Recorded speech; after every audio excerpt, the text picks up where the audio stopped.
आज के इस वीडियो में हम कक्षा 10वीं का केमिस्ट्री चैप्टर नंबर 2 का टॉप 50 क्वेश्चन देखने वाले हैं, जो आपके 2026 बोर्ड एग्ज़ाम में काफ़ी हेल्पफुल रहने वाला है। आप सभी लोग वीडियो को ध्यान से देखिएगा और चैनल पर नए होंगे तो चैनल को सब्सक्राइब भी कर लीजिए। सवाल नंबर 1 पढ़िए, अम्ल का स्वाद कैसा होता है? अम्ल का स्वाद खट्टा होता है। अम्ल का स्वाद कैसा होता है? खट्टा होता है, ध्यान रखिएगा। आगे देखिए, आधार यानी कि वेश का स्वाद कैसे होता है? वेश का स्वाद कड़वा होता है। कैसा होता है? कड़वा होता है। ऑप्शन नंबर बी होगा correct answer, option number B, ध्यान रखिएगा। नेक्स्ट क्वेश्चन देखिए, HCl किस प्रकार का अम्ल है? HCl अजैविक अम्ल होगा। किस प्रकार का अम्ल होगा? अजैविक अम्ल। आगे देखिए, NaOH क्या है? NaOH क्षार हो जाएगा। NaOH क्या है? क्षार हो जाएगा। ऑप्शन नंबर बी हो जाएगा बिल्कुल सही जवाब। नेक्स्ट क्वेश्चन देखिए, नींबू में कौन सा अम्ल होता है? नींबू में साइट्रिक अम्ल होता है। कौन सा अम्ल होता है? साइट्रिक अम्ल नींबू में होता है। अगला प्रश्न, लाल लिटमस क्षार में कैसा हो जाता है? लाल लिटमस क्षार में कैसा हो जाता है? तो नीला हो जाता है। कैसा हो जाता है? नीला। आगे देखिए, नीला लिटमस अम्ल में कैसा हो जाता है?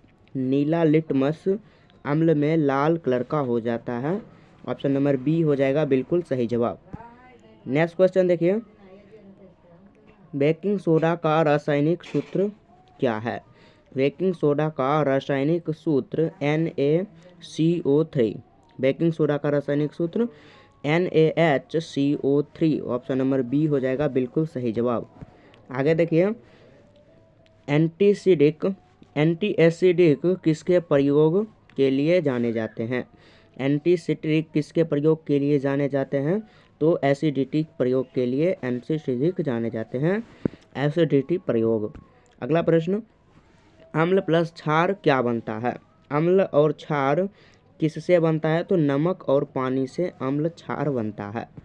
अगला प्रश्न, HCl और NaOH क्या है? HCl और NaOH NaCl और H2O के मिलने से बनता है। अगला देखिए प्रश्न, यदि किसी द्रव का pH मान 1 है तो वह क्या है? यदि किसी pH मान का 1 है, द्रव्यमान का pH मान 1 है, तो वह अत्यंत क्षारीय हो जाएगा। कौन होगा? अत्यंत क्षारीय। ऑप्शन नंबर बी होगा correct answer, option number B हो जाएगा करेक्ट आंसर, ध्यान रखिएगा। अगला प्रश्न देखिए, pH 7 किसे दर्शाता है? pH मान 7 जो है कि किसे दर्शाता है? तो तटस्थ को दर्शाता है। किसे दर्शाता है? तटस्थ को। अगला प्रश्न देखिए, 1 से 14 तक पैमाना किसके लिए है? 1 से 14 तक का पैमाना किसके लिए है? तो pH मान के लिए है। H से 14 तक पैमाना। अगला प्रश्न देखिए, साबुन का pH कैसा होता है? साबुन का pH 9 होता है। साबुन का pH कैसा होता है? 9। अगला प्रश्न देखिए, अम्ल धातु से अभिक्रिया कर क्या बनाते हैं? अम्ल धातु से अभिक्रिया कर H2 बनाते हैं, यानी कि हाइड्रोजन बनाते हैं।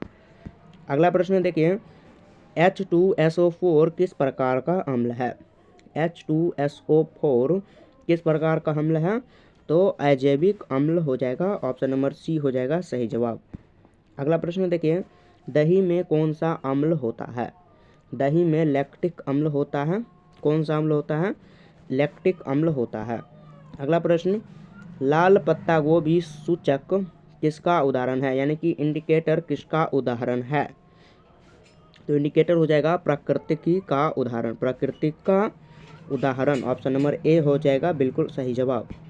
अगला प्रश्न देखिए, मिथाइल ऑरेंज अम्ल में कैसा रंग दिखाता है? मिथाइल ऑरेंज अम्ल में लाल रंग दिखाता है। ऑप्शन नंबर ए होगा सही जवाब कि रेड रंग दिखाता है, रेड कलर। आगे देखिए, Fe प्लस HCl क्या है? Fe प्लस HCl क्या है? तो FeCl2 plus H2। Option number A होगा सही जवाब। नेक्स्ट क्वेश्चन देखिए, अम्ल प्लस धातु कार्बोनेट क्या है? अम्ल और धातु कार्बोनेट CO2 कार्बन डाइऑक्साइड। अगला प्रश्न, चूना पानी CO2 से क्या बनाता है? चूना पानी CO2 से क्या बनाता है? तो दूधिया द्रव बनाता है। ऑप्शन नंबर बी होगा, चूना का पानी और CO2 दोनों मिलने से दूधिया द्रव बनाता है। आगे देखिए, ब्लीचिंग पाउडर का रासायनिक सूत्र क्या होगा? ब्लीचिंग पाउडर का रासायनिक सूत्र CaCO2 हो जाएगा। ऑप्शन नंबर ए होगा सही जवाब कि ब्लीचिंग पाउडर का रासायनिक सूत्र ये होगा, ध्यान में रखिएगा। अगला प्रश्न देखिए, प्लास्टर ऑफ पेरिस का रासायनिक सूत्र क्या होगा? प्लास्टर ऑफ पेरिस का CaSO4 हाइड्रोजन का 2 अणु और ऑक्सीजन का 2 अणु मिलकर प्लास्टर ऑफ पेरिस बनाता है। अगला प्रश्न देखिए, अम्ल का कौन सा गुण है? अम्ल का कौन सा गुण है? तो खट्टा। अम्ल का कौन सा गुण हो जाएगा? खट्टा। अगला प्रश्न देखिए, अमोनिया पानी में घुलने पर क्या बनाती है? अमोनिया पानी में घुलने पर क्षार बनाती है। ऑप्शन नंबर बी हो जाएगा सही जवाब, क्षार बनाती है। आगे देखिए, नींबू और साबुन क्या है? नींबू प्लस साबुन को मिलाएंगे तो क्या बनेगा?